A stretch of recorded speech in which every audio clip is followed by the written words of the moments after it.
జనాలు సాధారణంగా పడిపోయే కొన్ని రకాల మానసిక మరియు సామాజిక ఉచ్చుల గురించి వివరాలు ఇక్కడున్నాయి. ఇవి వ్యక్తిగత నిర్ణయాల నుండి ఆర్థిక విషయాల వరకు వేర్వేరుగా ఉండవచ్చు. Honey trap. ఇటీవల కాలంలో ఇది చాలా ఎక్కువగా వినిపిస్తుంది. సోషల్ మీడియా ద్వారా పరిచయమై ప్రేమ పేరుతో ఆకర్షించి ఆ తర్వాత ప్రైవేట్ వీడియోలు లేదా ఫోటోలతో బ్లాక్మెయిల్ చేసి డబ్బులు వసూలు చేయడం. ఉదాహరణకు విశాఖపట్నంలో ఒక యువతి ఇన్స్టాగ్రామ్ రీల్స్ ద్వారా చాలా మందిని బుట్టలో వేసుకున్న ఘటన వెలుగులోకి వచ్చింది. Online trading, investment fraud. Facebook వంటి సామాజిక మాధ్యమాల ద్వారా పరిచయమై ఆన్లైన్ ట్రేడింగ్లో భారీ లాభాలు వస్తాయని నమ్మించి కోట్ల రూపాయలు స్వాహా చేయడం. మార్టూర్లో ఒక విశ్రాంత ఉద్యోగి ఈ విధంగా రూపాయలు 1.9 కోట్లు పోగొట్టుకున్నాడు. Thinking traps. ఇవి మన మెదడు మనల్ని చిక్కుల్లో పడేసే ప్రతికూల ఆలోచన విధానాలు.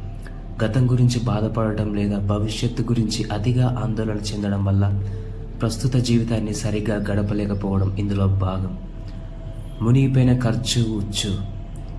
ఒక పని కోసం ఇప్పటికే మనం చాలా సమయం లేదా డబ్బు ఖర్చు చేశాం కదా అని ఆ పని మనకు లాభం లేదని తెలిసినా అలాగే కొనసాగించడం.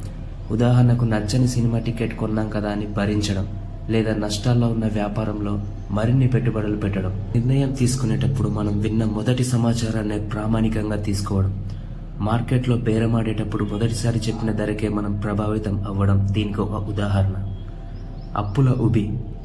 అవసరానికి జాలిపడి అప్పు ఇస్తే తీసుకునేటప్పుడు ఉన్న వినయం ఆ తర్వాత ఉండదు. తిరిగి ఇచ్చే ఉద్దేశం లేకుండా మోసం చేసే వాళ్ళు పెరిగిపోతున్నారు. సో జాగ్రత్తగా ఉండండి.